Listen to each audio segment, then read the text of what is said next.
Prehistoric big cat from South America, which, fun fact, is actually closely related to domestic cats. So if any of you guys have a pet cat, that's most likely a cousin of the Smilodon. So congratulations. Guys, give me a cat. We also have giant ground sloths, including Megalonyx, which, fun fact, it loved to eat avocados. So we have Megalonyx to thank a lot for the mainly distribution of avocados, which, fun fact, actually almost went extinct many years ago. But we managed to bring it back because we found out that we love avocados.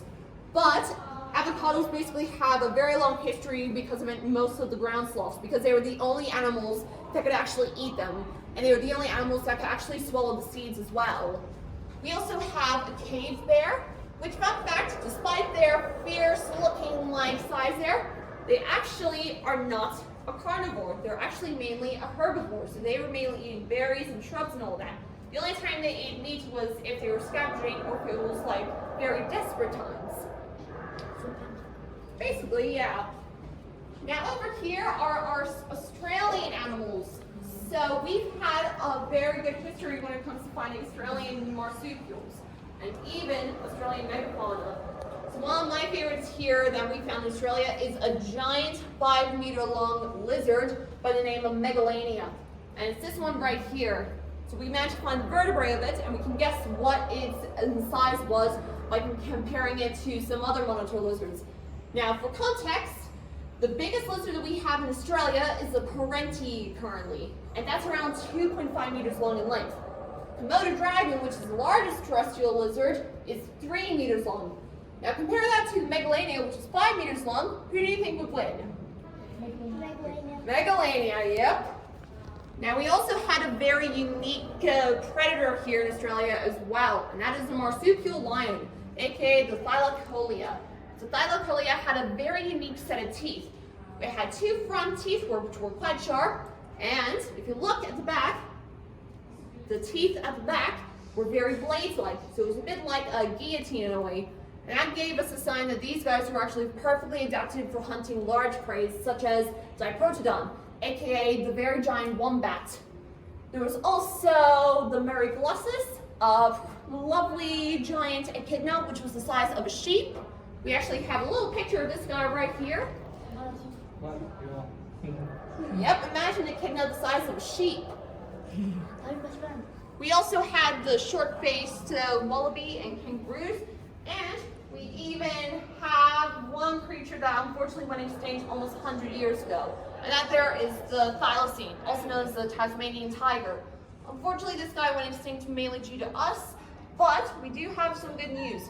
We have completed the DNA sequence and managed to reconstruct the DNA of the thylacine. Here. So T-Rex means tyrant, kingliest land predator of all time. And we know that it was the strongest because of its jaw. That jaw there was filled with muscle and that allowed it to give its incredibly strong bite. Now, there are some other facts about T-Rex as well. We know that T-Rex most likely had feathers, but not in a full bushy kind of way, but more of a bit of a fuzzy way, so from the top of its head all the way down to the end of its tail. Its legs there, while they were full of muscle, it did not allow them to run. So T-Rex unfortunately could not run. And if they did try to run, they would actually fall and break their leg. So they would go mainly after the slow dinosaurs for its prey. And if you look at here as well, we've got some little fossils here. So in the top right corner there is a little T-Rex tooth. Now we have an interesting nickname for T-Rex teeth. Do you know what we call them?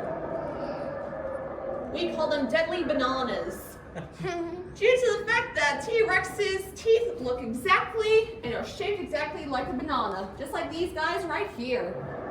Now I do have some other facts about T-Rex, one of which might scar the littlies. Are you okay to hear this fact?